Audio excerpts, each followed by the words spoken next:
यहाँ कहकर जाता हूँ, भारतीय जनता पार्टी की सरकार बनेगी तो एक गैर संवैधानिक मुस्लिम रिजर्वेशन को हम समाप्त कर देंगे। आखिर बीजेपी पसमानदा मुसलमानों की दुश्मन क्यों है? आखिर क्यों बीजेपी अमित शाह प्रधानमंत्री जो मुसलमानों में पसमानदा मुसलमान जो डॉक्टर, इंजीनियर, स्कूल के टीचर्स बन रहे हैं, नर्सेज बन रहे हैं, स्टेट पब्लिक सर्विस कमीशन में तेलंगाना में जा रहे हैं, उनसे इतनी नफरत क्यों है? हे गाइस, अस्सलाम वालेकुम, नमस्ते, सत श्री अकाल। वेलकम टू यूट्यूब चैनल खजाना रिएक्शन।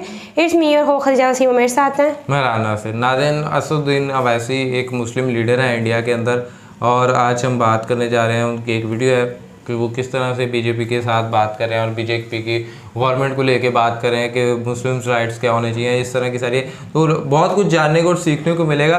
तो एक वीडियो है, वीडियो की तरफ चलते हैं। वीडियो की तरफ जाने से पहले लाजमी चैनल को सब्सक्राइब कीजिएगा, बेल आइकन को लाजमी प्रेस करें। आइए चलते हैं जी, देखते हैं।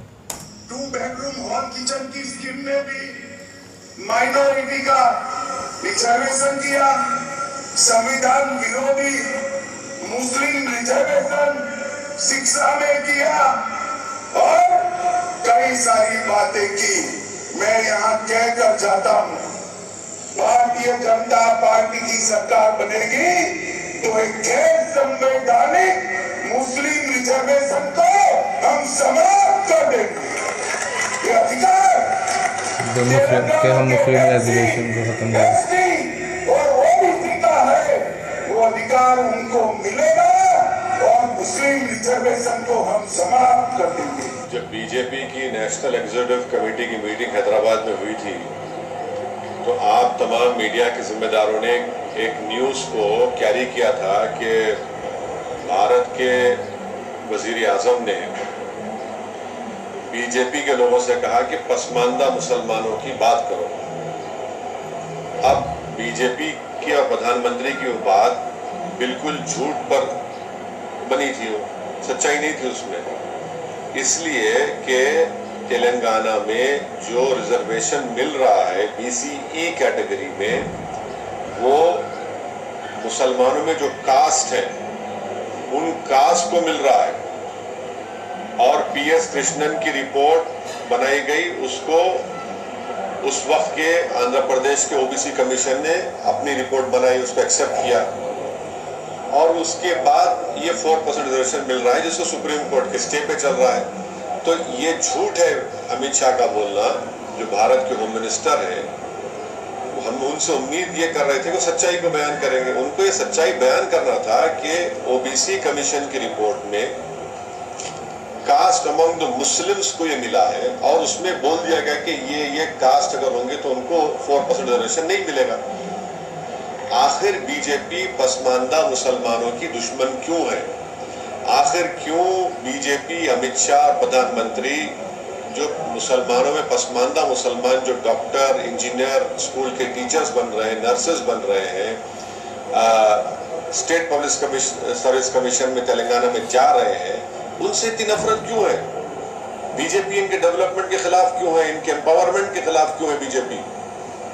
और कब तक बीजेपी नेगेटिविटी और नफरत को फैलाएगी? आप क्यों भारत के जो मुसलमानों में जो कास्ट हैं, जो जिनको संविधान के आर्टिकल 15 और 16 के तहत जिनकी सोशल एजुकेशनल बैकवर्डनेस का एक एम्पिरिकल डेटा है, कृष्णन की रिपोर्ट है, OBC कमीशन रिपोर्ट है, फिर उसके बाद सुधीर कमेटी की रिपोर्ट है, फिर तेलंगाना की OBC कमेटी ने उस सुधीर कमेटी रिपोर्ट को लेकर देखा और एक्सेप्ट किया कि यस, मुसलमानों के सोशल एजुकेशनल बैकवर्डनेस का एक एम्पिरिकल डेटा है। आप क्यों उसके खिलाफ हैं? क्यों आप मुसलमानों को तरक्की करना से देखना नहीं चाहते? अगर एक मुसलमान में जो बैकवर्ड क्लासेस है या कास्ट है, अगर उनके बच्चे डॉक्टर, इंजीनियर बन रहे हैं, स्टेट पब्लिक कमीशन में DYSP पुलिस ऑफिसर बन रहे हैं, RDO बन रहे हैं, तहसीलदार बन रहे हैं, टीचर बन रहे हैं, नर्सेज बन रहे हैं, कांस्टेबल में रिक्रूटमेंट हो रहा है, तो आपको इतनी तकलीफ क्यों हो रही है? आप क्यों मुसलमानों को मार्जिनलाइज करना चाहते? क्यों मुसलमानों को एलिनेट करना चाहते? और भारत के होम मिनिस्टर से और भारत के प्रधानमंत्री से पूछना चाह रहे हैं कि तेलंगाना की असेंबली में एक रेजोल्यूशन पास हुआ था जिसमें यह कहा गया था कि तेलंगाना के शेड्यूल्ड ट्राइब का रिजर्वेशन 6% से 9% कर दिया जाए। आप क्यों उस पर खामोश बैठे हैं, बताइए, करिए ना आप। और दूसरी बात, तेलंगाना की असेंबली में मुसलमानों में जो कास्ट है उनको 12% रिजर्वेशन का रेजोल्यूशन पास हुआ, एक्ट बनाया गया, उसको होम मिनिस्ट्री में है। अमित शाह क्यों जवाब नहीं दिया उसका? और आपने कर्नाटका में निकाल दिया, सुप्रीम कोर्ट ने क्या कहा अभी तक वो नहीं जानती क्या बीजेपी? तो ये ऑल इन ऑल जो है बीजेपी का एक सिस्टमिक तरीका है कि मुसलमानों को डेवलपमेंट से, उनके एम्पावरमेंट से रोका जाए। वो उनकी गरीब जो कास्ट है मुसलमानों में, उनके बच्चे पॉलिटिकली, सोशली, एजुकेशनली एम्पावर ना हो। इसीलिए तो बीजेपी के पास ना तो कोई मुस्लिम एमपी है, ना बीजेपी के पास ना कोई मुस्लिम मिनिस्टर है। ये उनकी खुली खुली नफरत की निशानी है।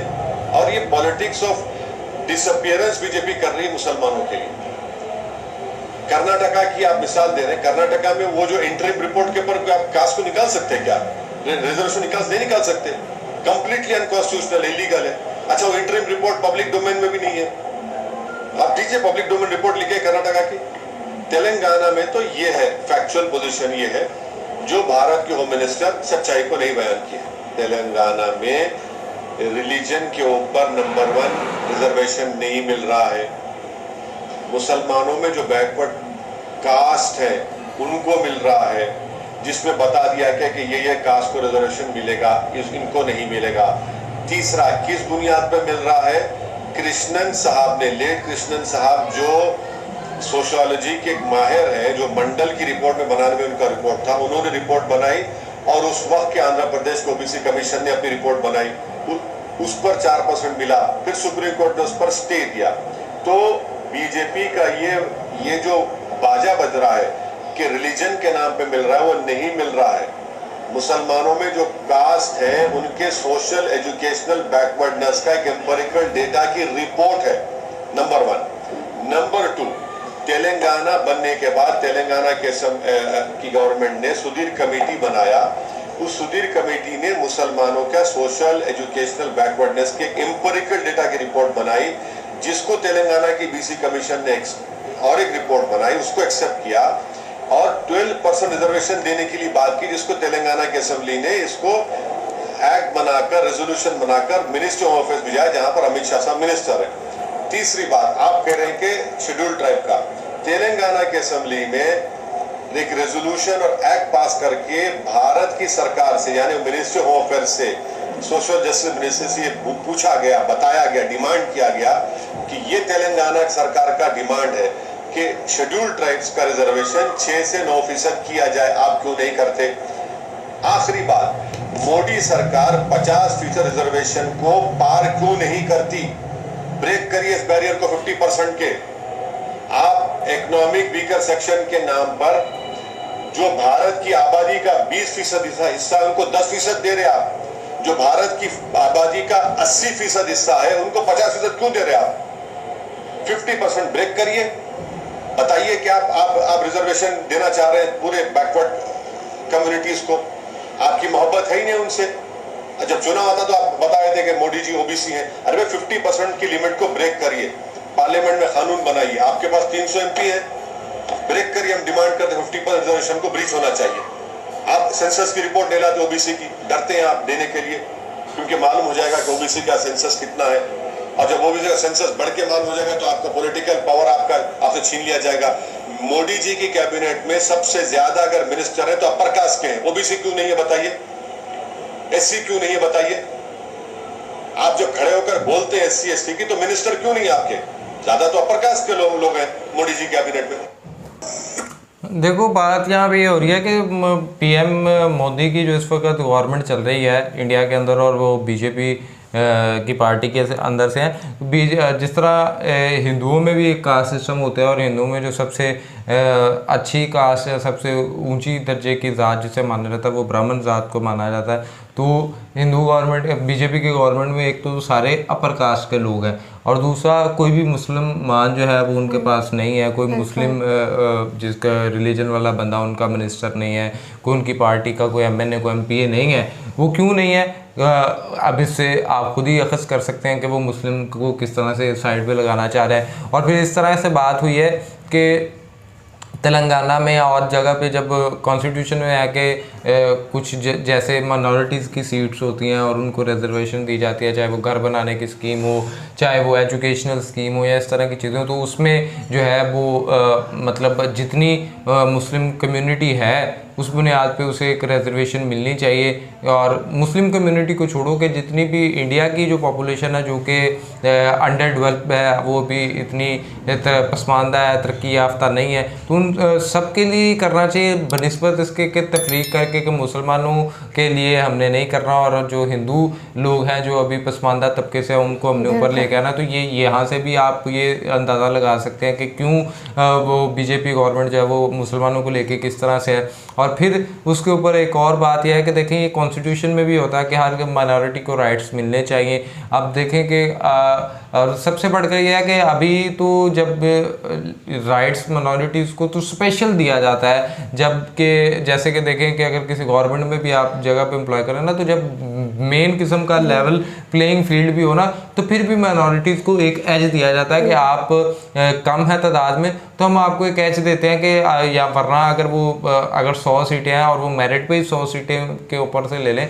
तो वो 100 की 100 सीट जो है वो हिंदू कम्युनिटी या दूसरी कम्युनिटी बहुत ज़्यादा है तो वो सारी की सारी ले लेंगे। लेकिन हम चाहते हैं कि चले थोड़ी बहुत माइनॉरिटी है तो हम उसको भी कोई एक आध सीट दे दें, अगर वो उनके पास कम भी हो, ये ना हो कि वो पीछे रह जाए। लेकिन ये तो हो रही है जहाँ पे लेवल प्लेइंग फील्ड हो एक जैसे, तो एक बंदे जो हैं ही बिल्कुल अंडर डेवलप्ड हैं, जो इतने ज़्यादा उन्हें तरक्की नहीं है, उनके पास इतने ज़्यादा राइट्स नहीं है, इतने ज़्यादा वो वेल टू डू नहीं है, तो उनके लिए तो कम से कम एक जैसी फिर वहाँ पे आप जाके जहाँ पे एक एज देना चाहिए माइनॉरिटीज़ को कि उनके लिए ज़्यादा काम करना चाहिए, वहाँ पे आप ज़्यादा काम करने के बजाय जो उनके पास राइट्स हैं आप उसकी भी ये इस तरह तकरीरें कर रहे हैं कि हम इसको ख़त्म कर देंगे क्योंकि ये मुसलमानों का है तो हम ये ख़त्म कर देंगे, हम ऐसे कर देंगे, हम ऐसे कर। यार मुसलमान भी तो भारत में रहने वाले, वो भी उनके पास भी जो CNIC कार्ड है वो भी तो नेशनल ID कार्ड है, वो भी तो उसी का है, भारत का है। उनके पास भी जो उनका दूसरे वो क्या कहते हैं आधार कार्ड और पासपोर्ट वगैरह वो भी तो इंडिया ही का है, तो फिर उन्हें उनके साथ इस तरह की एक डिवीज़न क्यों की जाती है? और इसी डिवीज़न की बुनियाद पे फिर जब वो अपने राइट के लिए उठते हैं और फिर एक और किस्म का फसाद जनरेट हो जाता है। सो ये सिलसिला चल रहा है। आपको किस तरह से लग रहा है, क्यों इस तरह से हो रहा है? लाजमी कमेंट बॉक्स में बताइए। वीडियो को लाइक करें, शेयर करें, चैनल को सब्सक्राइब करें, बेल आइकन को प्रेस करें, इंस्टा ID मेंशन फॉलो करें, सेशन दें। तब तक के लिए अपने मेज़बानों को दें, दुआ में याद रखें। अल्लाह ने के